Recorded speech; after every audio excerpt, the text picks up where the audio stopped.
weaponized, by the way, propaganda of ZANU PF. That is the Zimbabwe Broadcasting Corporation. They have revealed pictures, seemingly fresh pictures, of clothes, as well as bullets that are seemingly fresh, not so old, as well as also some guns of some sort placed there. And they say also they have discovered human remains. They claim this was discovered by the miners. And the question is this, they claim these are also victims of war. The mind-boggling question is, are these victims of war, or these are people, non-people, by the way, that were killed by ZANU PF? Greetings and welcome on your lovely channel, the Hloni News. If you are watching us for the very first time, please do remember to press the red or black subscribe button so that next time when we beam live, you become the very first one to watch us. So let me read this story from the state media before we actually discuss more about this. It says, in a discovery that reopens painful memories of the liberation struggle, human remains believed to be of war heroes, the biggest lie ever, along rifles and ammunition, have been unearthed in an abandoned mine shaft at Dreamgate in Hippo Valley. It is exactly 45. Do you think after 45 years you can still find human remains, as well as also fresh bullets, as we have seen, and also almost fresh, some elements of AK-47. They say 45 years Zimbabwe attained independence, but there is still a huge number of freedom fighters whose remains are yet to be located for decent burials. And look at also the setting of this. They say the latest chapter is the discovery of human remains in an abandoned mine shaft at Dreamgate Mine in Chirezi, Hippo Valley area. This mine shaft is 20 to 30 meters deep. At the bottom part of this mine shaft is where we started discovering human bones, skulls, clothes. Then we alerted the police immediately. The director of mine, Enoch Shoniwa, narrated. The Masungo provincial leadership was at the site this Monday with traditional leaders and war veterans giving credence to fears that the remains could be of liberation war fighters. At least they don't, this lie, they are trying to decorate it in a smarter way. This mine shaft looks like an abandoned one from many years ago. This incident reminds us of how hardly, they are going now to the Rhodesian forces, where because of the remains of people that were possibly thrown in the shaft, because the guns which were discovered are the same type of guns we used to use during the liberation struggle. Hence, we say these remains might belong to the liberation struggle fighters, a war veteran said. What we saw here is said to think that these people's remains have been in the shaft for 45 years or more. We want to appeal for resources from the government as war veterans so that we will be able to move around and engage communities and traditional leaders in this area so that we can establish more about this incident. Another added, the fallen heroes and heroines of this land should be properly buried. That is the least we can do to honor the sacrifice they made for our country. Hence, and it goes on and on and on.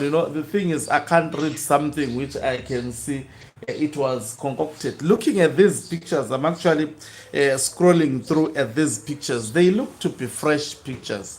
Remember, under ZANU PF, a lot of people have disappeared, especially during the beginning of MDC. I know of people whom were never found, who just disappeared. target because they were participating in the politics of Zimbabwe.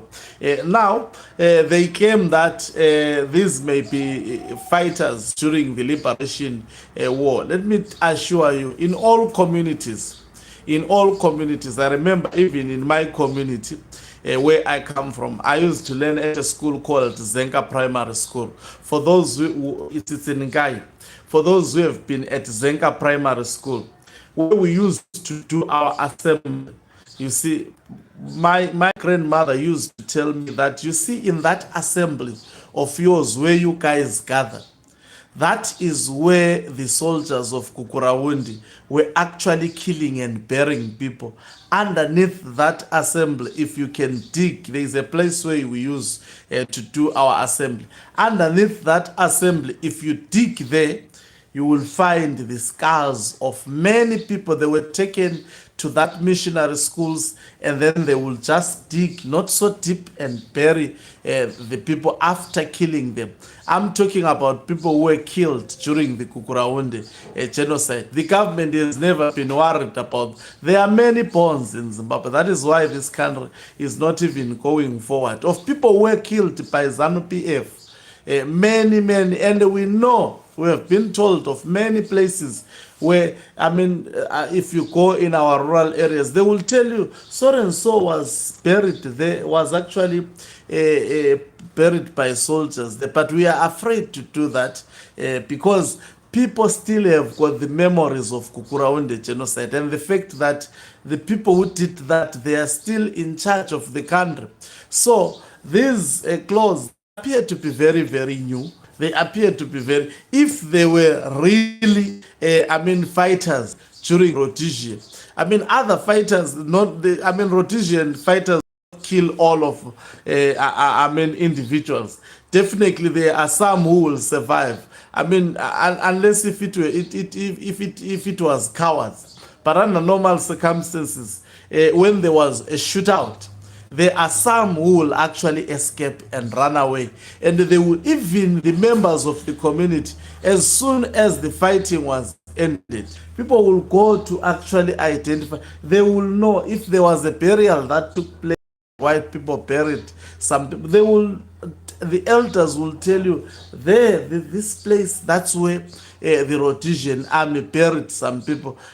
Or if we know at Balakwe, for example, people have been talking about Balakwe in Matopo, where Kukurawundi genocide victims were thrown into there. So now to come, it's known where Kukurawundi victims were thrown, but the government has never made efforts, at least to go and actually own up to what they did and get out those people. So there is high probability these are people who were killed maybe during 2008 or during the Kukurawundi genocide. There are many MDC activists in rural Mashonaland, even up to today, people are afraid to talk, who were killed by ZANU PF. Now, instead of owning up, instead of acknowledging, there are many people, if you go to rural communities, I've had the privilege to work for some organizations, to go to rural communities. People, if they trust you, they will tell you that so and so was killed. They were just dumped. They were afraid to even actually go, because if you go and report to police, the Central Intelligence Organization may come after you. We saw even during the days of Robert Gabriel Mugabe, when Tsvangirai beat him, that was in 2008, they began this process. And now they are doing this because there is infighting within ZANU PF. It's meant to instill fear within the people of Zimbabwe. They will be pretending as if people know, and they know that these remains of the people, they are actually putting them into surface. They know exactly what happened. They are pretending as if miners reported. That is nonsensical. They know exactly who they put there, whom they threw there. Pretend, obviously, those guns, they look so fresh, by the way. They look like elements of the guns which were not even buried. And we know ZANU PF, it can plant things and pretend as if it was a new discovery. It's meant to revive. You know, when the people of Zimbabwe see these visuals, especially from a propaganda machinery, it's just like even those pictures which are appearing to be pictures of Rhodesia, what they are not pictures of Rhodesia. They were pictures of the genocide. When they know that if they reveal these pictures, the people become so scared. It's a psychological warfare that they are bringing to try and intimidate people from actually participating in what protests that are imminent, especially when the removal of Emerson Mnangagwa starts. These are simply cheap shenanigans, of which unfortunately we know them, and we are able to actually expose these evil things that are done. They are absolutely not victims of the liberation war. If they were victims of liberation war, the communities could have actually, or other fellow veterans could have actually spoken about that, because all deployments were known. That, okay, so and so under the command of so and so was deployed in a certain area. If they are killed, then definitely other comrades who survives will actually be on the lookout for their fellow comrades. This is actually, ZANU PF is playing mind game. The Mnangagwa faction, this is so desperate and so low. Thank you very much for watching us. If you are watching us for the very first time, please do remember to press the red or black subscribe button, so that next time when we beam live, become the very first one to watch. Such issue becomes so emotional and personal to me.